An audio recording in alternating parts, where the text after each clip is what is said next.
Another day, another opportunity to be a little bit better than we were yesterday. That's all we really ask for. For those joining us for the first time, welcome. Just a service announcement. If you're ever joining us for the first time, don't worry about the fact that we're down the road. We always sort of find a way to circle around. So welcome whenever you are. Question yesterday about what it means by on demand by noon. Those who are on the WhatsApp groups that we have for this show, and usually posts the video for the show, within an hour by like 10. And we put it on our platforms at noon. So if you are getting it anyway, that's sort of how we do it. 9 is live, 10 is the WhatsApp groups, and then 12 is Instagram and Pin and all that other fun stuff. You've been talking a while about empowerment and happiness, and we're trying to really zero in on why is it that being empowered and being happy is the prerequisite to success. Where we are trying to drive towards is the understanding that being disempowered, the negative feelings is coming because either I'm relying on the wrong things to make me happy, everything going exactly as I expected, material success, or any other success that is sort of self-focused. And if you've been around long enough to remember the self-determination theory episodes that we spoke about, you remember that we spoke about what would be like the authentic approach towards satisfying our psychological needs and the inauthentic way of doing it. So the right way of satisfying our needs of significance is to give. The wrong way is to take. And taking doesn't mean, when it comes to significance, something physical. It's ego, arrogance, honor. It's always running after that because you're constantly taking significance. People that walk into a room and suck the energy out of a room, they do it not because they're trying to, they do it because there's such need for significance. They don't have that faith in themselves that they're going to get it by a natural, normal way of being of value. So they suck it out. They take it from people. They dominate the conversation. They tell stories that are really sort of like ways to get them to pray. I mean, my kids told me that like I'm the greatest mom ever. Like I'm like, stop it. I'm not. Stop it. But like, they keep on insisting that like, I don't know. Like that's what they say. It just happens to be. Last month when I was able, the CEO called me in and said, this whole company is in need of you. And like, I was like, no, really. But it's like, it sucks out the energy of who is more. People buy things for the only reason and then just to gain significance. And so that way of taking, whether it's through the emotional feelings of the need for honor to satisfy our psychological need of significance,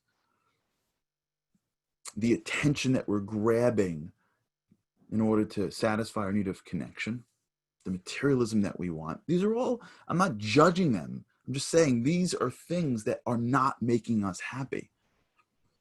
So when we pursue them in an unadulterated way, we never end up being happy. The person that works their hardest to buy the thing that's going to get everyone to look at them isn't happy with the thing. They look happy because they have to, but they're not really happy because the thing is not satisfying them. Just potato chips won't satisfy your need. You don't eat potato chips before you go on a marathon because your body doesn't get nourished through them. But it's more than that. It's that if we're not even playing offense, if we're just waiting around to feel happy, then the negativity will feel very different. If we just wait around and hope that we feel happy in the morning, we're not going to, because in a regular day, there's positives and negatives. There are things that go right and things that go wrong. There are things that work out the way you want and things that don't work out the way you want. That's the regular day. It's an ebb and flow. And so your brain will always incline towards the negative. You see people all the time like this. They'll always incline on what's wrong with their lives. They don't have a real sense of what's right. they're just so focused on what's wrong. And they think that if they stop focusing on what's wrong, they're not going to fix it. So just doing nothing isn't helping either. Unless you're like naturally inclined towards happiness. If you're just like a regular human being going through the world and you're just like following along because you were put into an environment that created their own little micro trophies, you'll be like regular.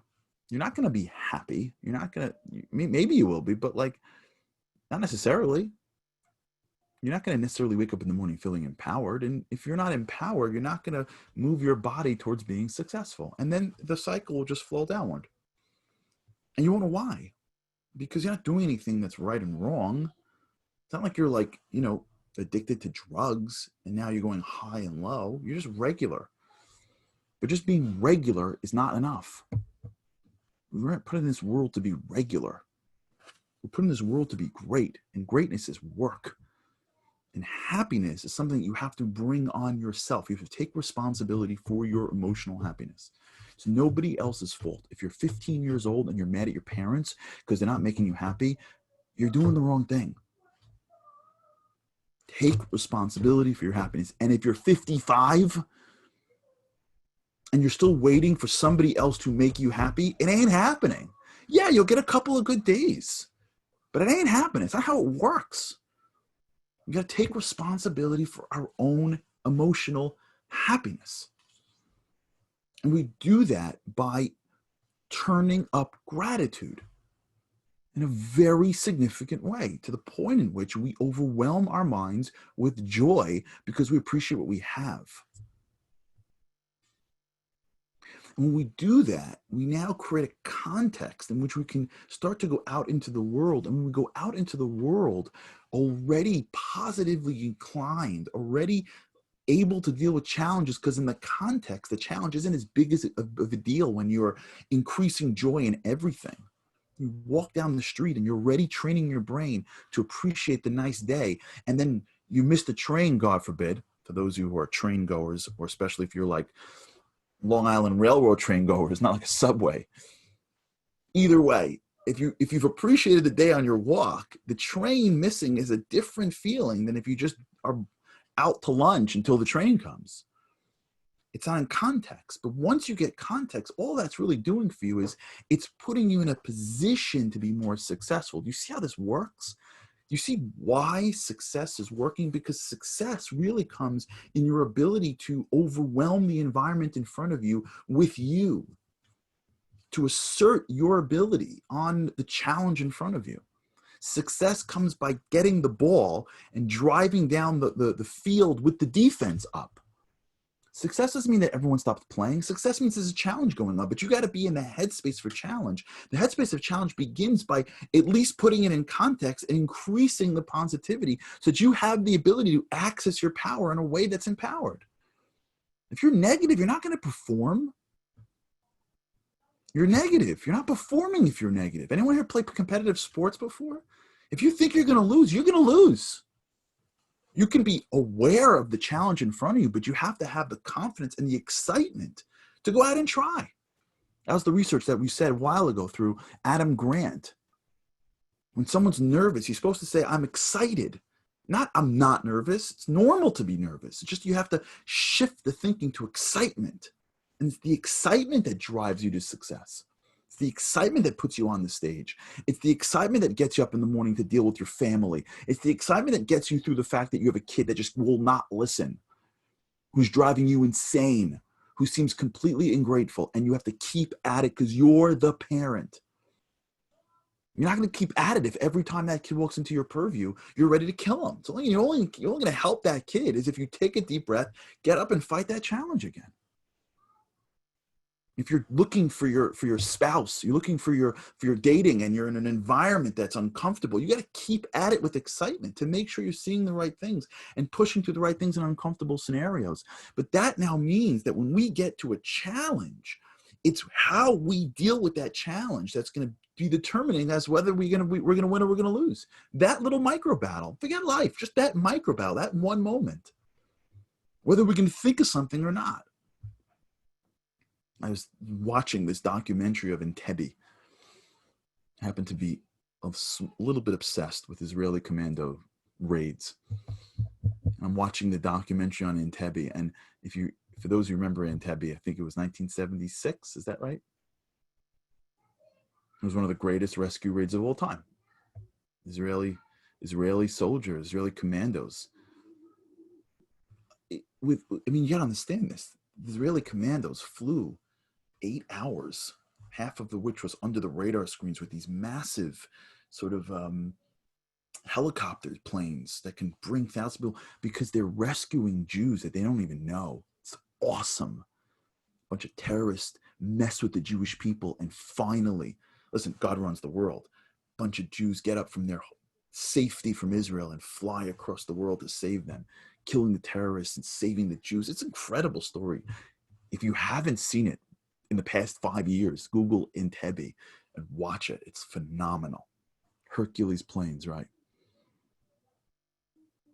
And what's so incredible in watching this thing is they're nervous like heck, but there's a certain excitement that they have. And that's the excitement that allows them to improvise. So one of the things they had to do, which is incredible, is they had to prepare for every eventuality. So meanwhile, they're flying basically down through Israel, through the Red Sea, down, between Jordan and Saudi Arabia, all the way to Entebbe. And they had to land on an airstrip. They couldn't land in the water because the water was filled with alligators. They had to land, but the airstrip was controlled by the Entebbe airport. So what were they going to do? So it's amazing. They had to figure out how to land without light in the middle of the night or in the night. They had to prepare for that. Like that's checkpoint. And by the way, just to throw a little, this all had to be done within 48 hours because the terrorists said, if you don't start releasing terrorists, we're going to start killing Jews within 48 hours. This wasn't like they had like a month to prep. And just for the record, most people that are in this room, I think are like 20-year-olds, right? Before the era of GPS. So they invented, within 24 hours, it's just to listen to these words that I'm saying, and you will understand the secret to becoming great. Just listen to how this works. This is the example of what we're trying to drive towards. They invented a way of trying to land an aircraft by radio signals based on the density of the ground. It had to be something that could land an airplane without seeing. They invented this technology within 48 hours. You understand the incredibleness of this?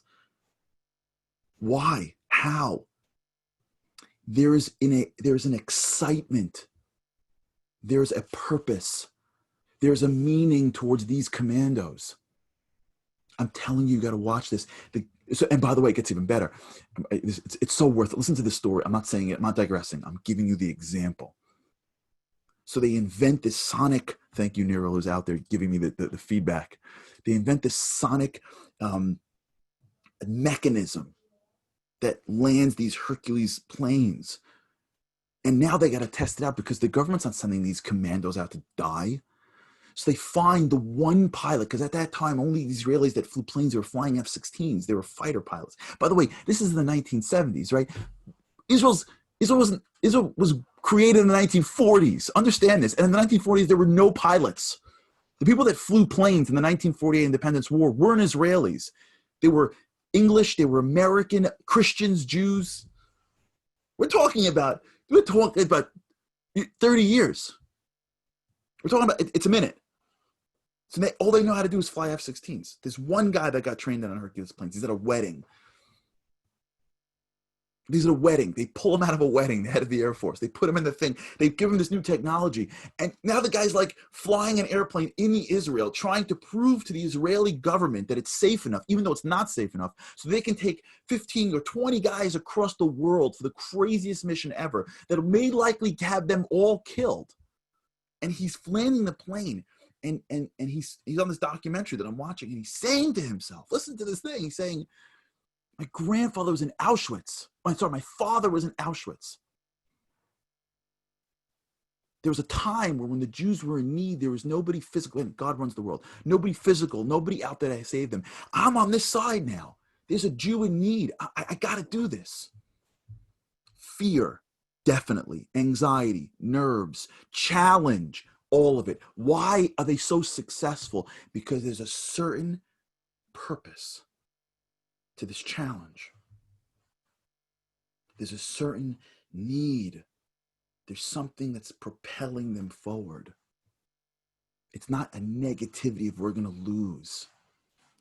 There's a positive, even though real, feeling of we're doing something that's going to be meaningful, that's going to shift the course of history for how Jews take care of Jews, that's going to give honor to my father, who's an Auschwitz survivor. It's insane.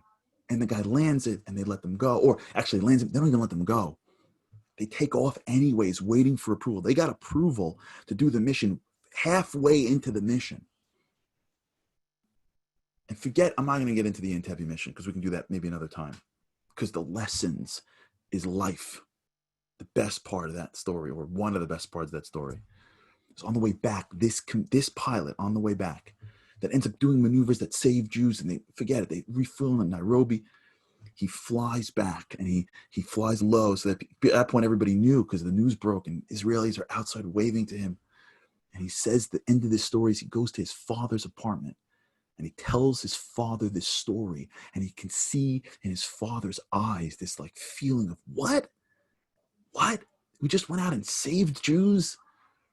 Like this feeling of like, I was in Auschwitz and my son, it was so incredible to listen to it as a grandchild of Holocaust survivors, as a fan of the Israeli army, as a believer in God and the turn of history. But the point for this conversation is that the way we achieve success is the way we approach our challenges. It's not the challenge that's in front of us. It's the approach to the challenge. It's the excitement with which to engage in the challenge. It's the inability to go down because it's hard. It's the recognition that what's inside me is greater than what's outside me, and I have to keep on trying and fighting and figuring and trying and fighting and figuring. Israeli commanders didn't have a precedent for flying across the world and landing in a military airbase to kill terrorists and save 100+ Jews. What? It's this excitement to engage in challenge.